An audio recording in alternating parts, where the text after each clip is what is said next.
Hello, I'm Rick Harp, host of APTN News Brief, a daily podcast version of the nightly broadcast of APTN National News. Available on all major podcast platforms, APTN News Brief is your quick way to hear the headlines every weekday morning. Learn more at aptnnews.ca/podcasts. Good evening, I'm Dennis Ward, and this is Face to Face.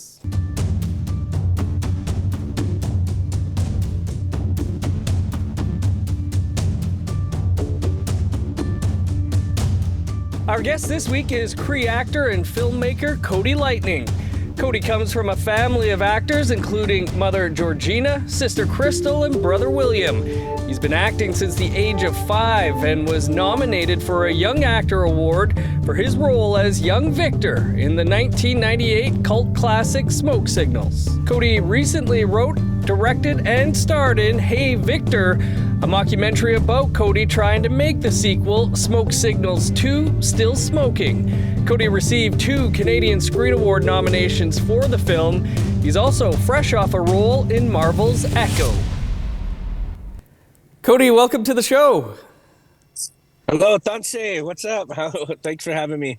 Congrats on the award nominations and all the success of late. Had a chance to finally watch Hey Viktor. It's something that I've been excited about since I saw the first trailer. For those unfamiliar with the premise, can you tell us what Hey Viktor is all about? Hey Viktor is all about full frontal uncle. I'm just kidding. Hey Viktor is a really vulgar, crass mockumentary based off of the actors of Smoke Signals. 25 years after the film Smoke Signals has come out.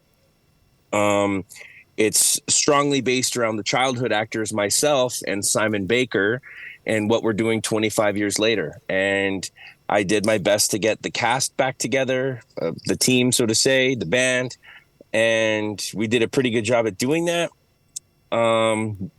So ever since I acted in Smoke Signals in 1998,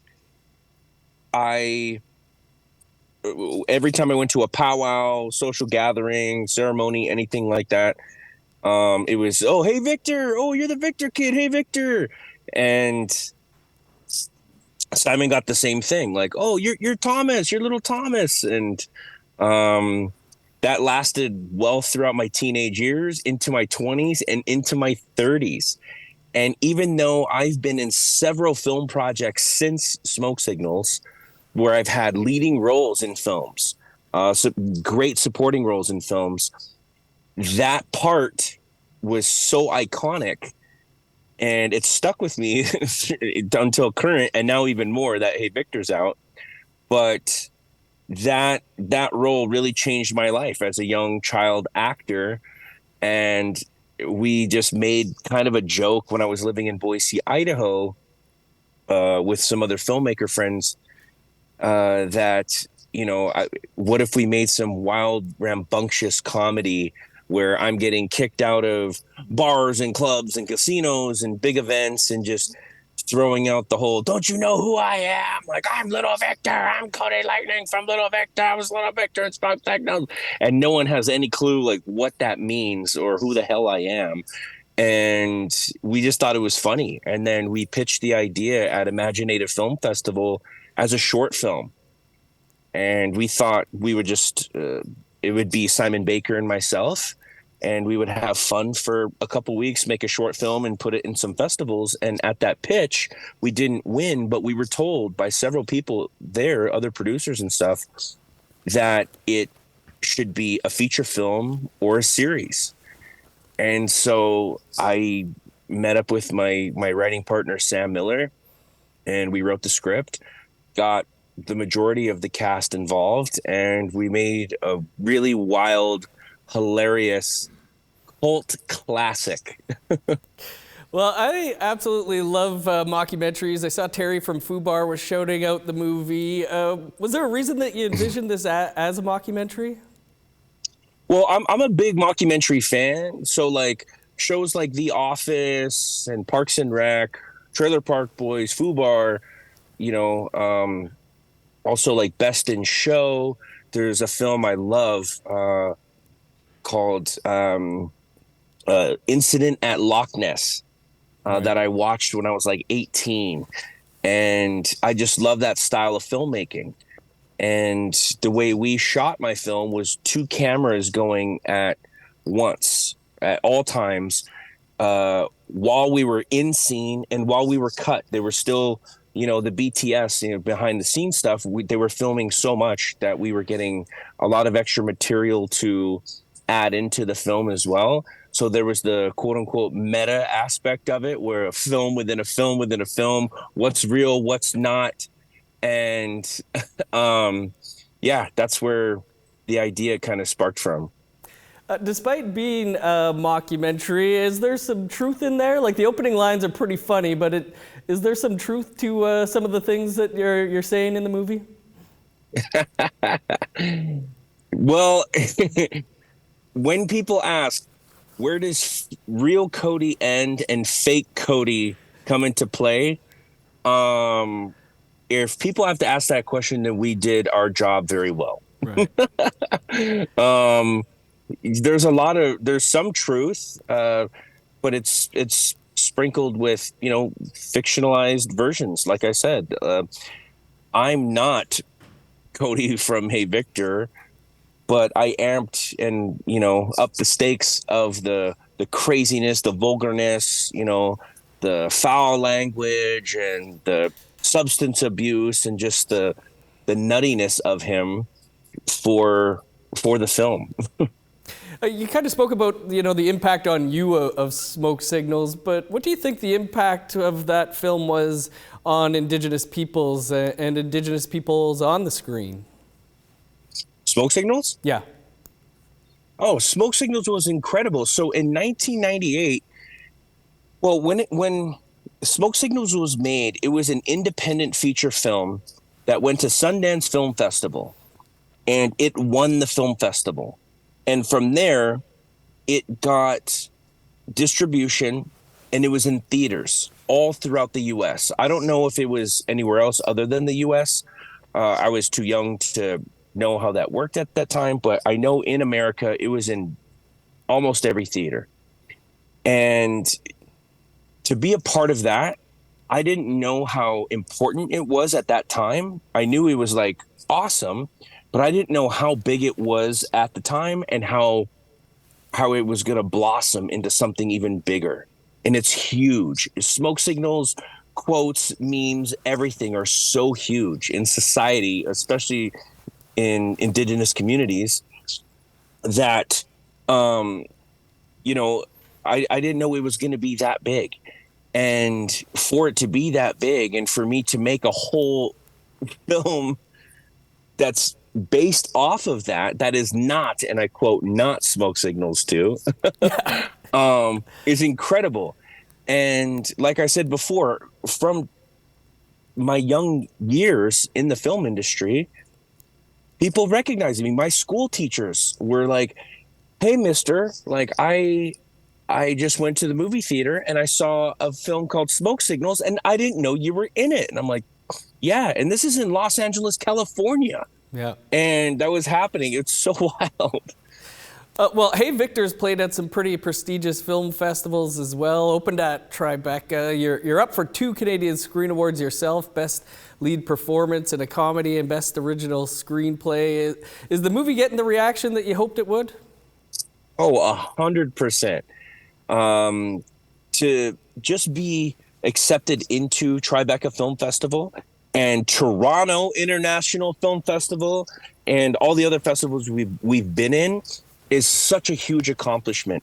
So just to have an idea that you're able to write and make a script or anything that's readable, viewable is a huge accomplishment. And then to take it to the next level of actually getting your funding is another accomplishment. And then to get it made, another one. And then to get it into festivals, huge. And now we're in theaters. I can't express how grateful I am for what this project has done, not just for myself, but for the people involved, our friends, our family, our community, our support systems. And yeah, it's pretty vulgar and wild, and it's not for everyone. That's fine. But that's my sense of humor. My sense of humor is very, over the top. And if you go to any reserve, that's how we are. Like, I've gotten a lot of my jokes, a lot of my material from the young people and the elders. Young people, I was working with youth for about 6 years in Enoch, and the stories and the things I would hear from these young people were so wild, especially when they feel like there wasn't an adult in the room, right? You let them play a little bit, and then you hear this stuff. It's so crazy. And then elders as well, from these traumatic things that have happened to us, and we're able to make light of it, shine light on the darkness, and have a laugh. And that's what Hey Viktor is. Lots of laughs in it, and Cody's not joking. For the elders and the young Victors out there, there is full frontal uncle in there. Cody, much more to talk about here. We just got to step aside for a quick break, and then we'll continue the conversation here on Face to Face. Stick around. Okay.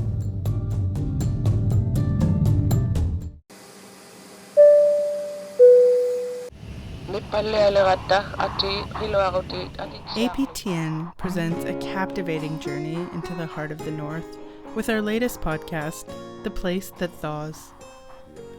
Some areas that used to be safe are no longer safe. Hosted by me, Danielle Parody. Join us as we uncover the intricacies of life on a changing coast. Subscribe and listen to The Place That Thaws. Welcome back to Face to Face. Our guest this week is actor and filmmaker Cody Lightning, who's recently released Hey Viktor. He's up for a bunch of awards, streaming now as well. Cody, was this film a long time coming? We recently had filmmaker Kelvin Redvers on the show, who just also released his first feature, Cold Road, and he said it took years to get that off the ground, and that he'd been in rooms with people who finance and distribute movies who were like, yeah, Indigenous stories, they just aren't viable and don't make money. Well, yeah. So when you're dealing with like Indigenous content, that's a niche market, right? In the broad spectrum of what's out there, it's a niche market. And so in reality, not a lot of people get to see our films. And for investors, people that want to put money into projects in hopes of getting a return, it's tough. It's really tough. So as a creator and a filmmaker myself, what do you want to, what are you willing, where are you willing to bend? Where are you willing to adapt? But still keep your core roots of what's true to you in your projects to put out there. You could make a film that's beautiful and amazing and you break even. You could make a film that's very informative and awesome that doesn't do well.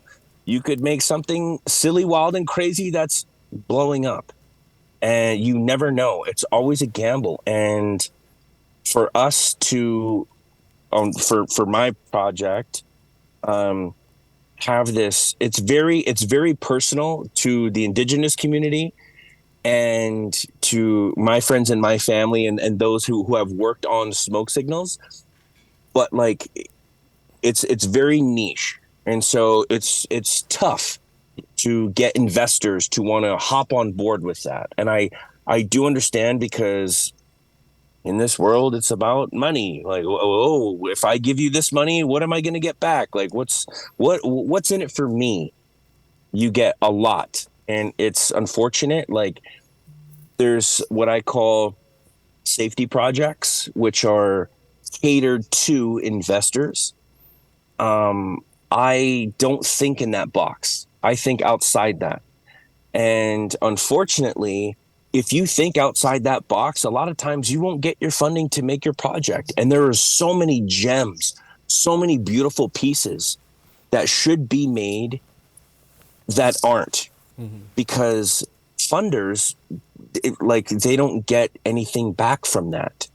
And it's all a money thing. And it's really unfortunate because there's so many beautiful, raw, edgy, envelope pushing projects that should and could and be made that aren't. And hopefully with my project, Hey Viktor, and others that I'm going to create, and like the late Jeff Barnaby was on the road to that, and so many other filmmakers, let's keep pushing the boundary. Let's make people feel uncomfortable with the uncomfortable, you know?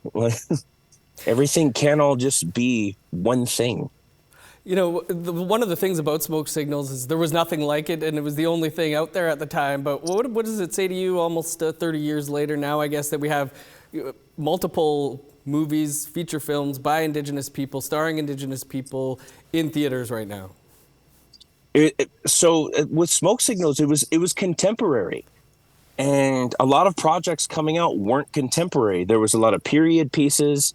And in Hollywood, there was like one project per year that everyone was gravitating towards. And as far as like creativity, it wasn't written by Indigenous people. It wasn't filmed or produced by Indigenous people.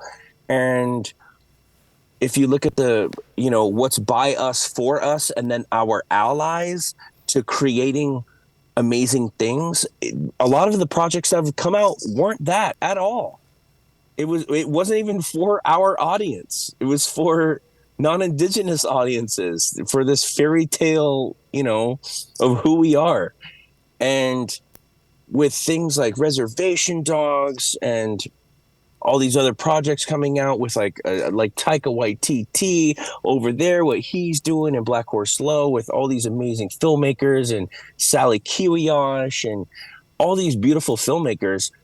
It's been a long time coming for us to have what we have now. And we owe it all. Well, I'm speaking on behalf of myself, but for others as well, I'm hoping we owe it to those who have paved the way for us to now take it to the next level, and that this younger generation is going to take it even further. I have never in my life of over 30 years in this industry seen as much exposure, as much recognition that we've never had this much ever. So when I'm on social media looking at all this stuff that we're doing with all these projects and all these beautiful filmmakers and creators, I get a little emotional sometimes. I'm like, we're really doing it. We should have been doing this a long time ago, but for some reason, we didn't. For some reason. And there's a lot of things there, but we're doing it now.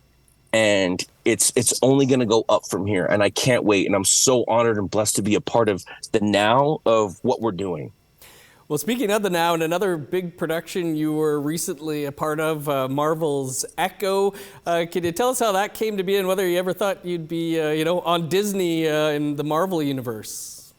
Yeah, holy, Hey Viktor and Biscuits on Echo, completely different characters. But yeah, that's acting. When I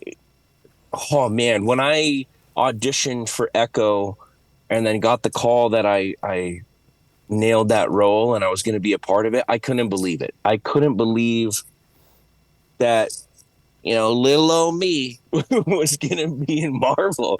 I couldn't believe it. And when I got down there, they made me feel so at home, so welcome, so warm. And I was able to bring a lot of my comedic presence and timing to the character of Biscuits into that project. And we worked on that for a whole 6 months. That's the longest I've ever worked on any shoot. Usually it's a few weeks, sometimes a month, maybe 2 or 3. That was 6 months down in Atlanta, Georgia. It was very hot and I sweat heavily. I am an Alberta boy. I like cold hockey rinks. I'm a winter person. And to be down there in Georgia working in the middle of summer, oh man, I was a sweat ball. But to work with other actors like, Devery Jacobs and Tantu Cardinal and Alakwa Cox and, Choske Spencer, the whole crew, on Echo it was amazing. And there was nights where I was laying there, halfway through production and just so grateful and just wondering, like, really, I get to be a part of this? Like, I get to have a piece of this, and it's humbling, and it's truly beautiful, and I'm so blessed that I got to be a part of that project. And this might be cliche to say, but if I can do it, anyone can do it. But if you have that resiliency, and if you have that drive and tenacity, you'll make something. And if what you make is not exactly what you want in the moment, the next project will, and the next project will, and the next project will, and it'll keep going up from there. It's not going to take you down. It's going to take you up. So keep going. And the fact that I was on Echo is truly incredible and amazing. And I'm so honored and blessed that I was able to be a part of that project. Awesome stuff. Cody, we just have to step aside for one more quick break, and then we'll continue the conversation here on Face to Face with Cody Lightning. Stick around. I'm Kathleen Martins, a reporter with APTN News. Homeless, houseless, shelterless people, they aren't hard to find in Winnipeg. They're on the sidewalks, in bus shelters, and down alleyways. They're living in tents and squatting in empty buildings. They're even sleeping in abandoned cars. But who are they? Hear their stories in my new 5-part podcast called Our Relatives.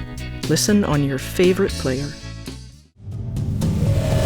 Welcome back to Face to Face. Our guest this week is actor, filmmaker Cody Lightning, and we've been talking about Hey Viktor, his latest film that's out there streaming now wherever you rent or buy your movies. Cody, of course, you're part of a family of people in show business. Your mom, Georgina, who we almost had a cameo from there a few minutes ago, is hilarious in Hey Viktor. I think your sister Crystal has like in there for a second. I think I saw her in there. Henry, your brother-in-law, is in the movie. Lightning Cloud soundtracks part of it. What was it like to be able to work with your family and friends for this film? Absolutely beautiful. I love it. So there was a bigger part for my sister, but after how filmmaking works, you have so much material to work with, and it's all about how the story's going to go. So you have to cut things out that you want in there, and some things, you have to cut whole sections out. So my sister Crystal actually had a bigger part in it, but we had to cut some of it just for the way the storyline was going. But yeah, to be able to help friends and family is the biggest thing for me. And not just my friends and family, but up and coming filmmakers as well. It's really tough. This business is hard, and it's not friendly a lot of times. So when I can help others, to polish up their ideas or help them with their pitches to get funding, to make something, or to just be a part of their project in any way, shape, or form, that's what this is all about for me. Indigenous people, we're given gifts. And it's, for me, if I'm given a gift, it's not mine to hold on to and take and keep and be greedy with. I take it, I use it, and I give it back. It's for everyone. It's not just for me. If I'm given something, I can use it to help friends and family, help myself, on the upward path, and then give it away. And we have a lot of upcoming filmmakers, actors, performers, artists, musicians, everything that need these tools. So to know that I have this bag of tools that I can give to others is amazing. Well, when we had Crystal on the show a couple of years ago, we were talking about, all of you moving out to LA at such a young age, doing things like Three Ninjas Kickback at 6 years old or whatever. But, decades later, do you feel like, and for your mom too, like everything's kind of been paying off lately in the last few years? Lots of nominations and stuff like that, roles that you've really been wanting? Yeah, well, it just not just the indigenous part of the film industry in general. It's tough. You have your ups, your downs. You have times where you're getting work. You have long periods where you're not getting work, and sometimes you want to throw in the towel. Sometimes, you're like, things are so awesome right now. It's only going to get better, and it doesn't. You never know. So for us as a family unit to have left or moved away from Alberta to go to Los Angeles. We did what we did, and now we're back home and we're doing and giving back, you know, the gift of filmmaking, storytelling, acting, producing these projects that's what it's for. And, you know, it's hard. The industry is very hard. So to be where we're at, you know, it means everything. Awesome stuff, Cody. We're all out of time, but again, congrats on all the accolades and the film. It's absolutely hilarious. Appreciate you being with us, joining us from your daughter's hockey tournament. Hope she wins big there. Yeah, thank you. Hi. I appreciate it. Thanks for having me on today. That's all the time we have for the show this week. I'm Dennis Ward. We'll see you back here on Face to Face in 7 days.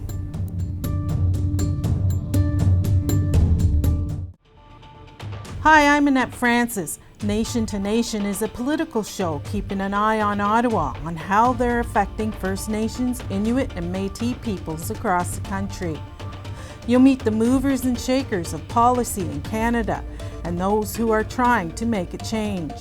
Listen to these discussions and more on Nation to Nation podcast. For more, visit aptnnews.ca/podcast or subscribe and listen on your favorite player.